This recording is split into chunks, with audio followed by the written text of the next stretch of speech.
खान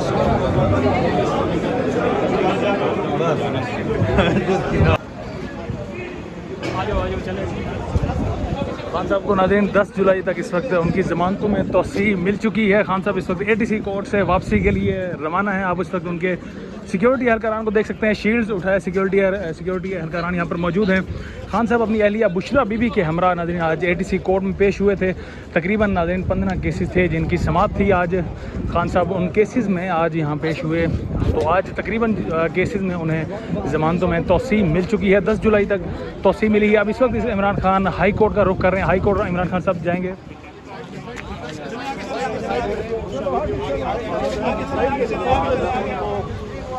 तमाम तर केसेस में आज भी जमानत मिल चुकी है।